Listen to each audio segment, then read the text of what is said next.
টানা তৃতীয় দিনের মতো বিএনপি চেয়ারপারসন খালেদা জিয়ার সমাধিতে শ্রদ্ধা জানায় সাধারণ মানুষ। শুক্রবার ভোর থেকেই জিয়া উদ্যানে ঢল নামে নেতাকর্মীসহ আপামর জনসাধারণের। এদিন শ্রদ্ধা জানাতে আসেন বেগম জিয়ার বোন সেলিনা ইসলাম, পুত্রবধূ শর্মিলা ইসলাম, নাতনি জাইমা রহমান সহ পরিবারবর্গ। কবর জিয়ারত শেষে কিছুক্ষণ নীরবে দাঁড়িয়ে থাকেন তারা। এরপরেই ঢল নামে নেতাকর্মী ও সাধারণ মানুষের। কবর জিয়ারত শেষে দোয়া, কেউ পুষ্পস্তবকের মাধ্যমে জানান শ্রদ্ধা নিবেদন। যেন আপোষহীন নেত্রীর বিদায়ের শোক ছড়িয়ে গেছে হৃদয় থেকে হৃদয়ে।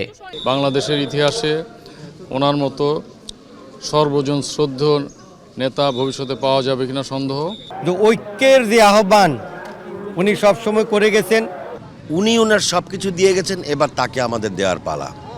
আমরা মনে করি যে তার যে কাঙ্ক্ষিত বাংলাদেশ, সেই বাংলাদেশ যদি আমরা গড়তে পারি তাহলেই তার প্রতি যথাযথ সম্মান নিবেদন করা সম্ভব হবে।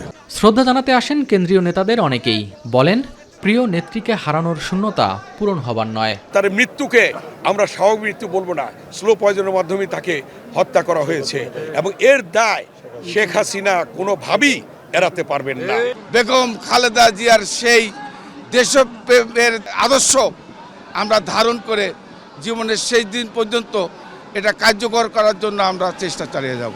৩০ ডিসেম্বর রাজধানীর এভার কেয়ার হাসপাতালে মৃত্যুবরণ করেন খালেদা জিয়া।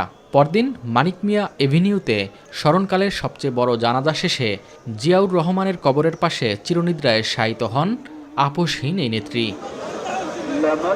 এস এম আরিফ, মাই টিভি, ঢাকা।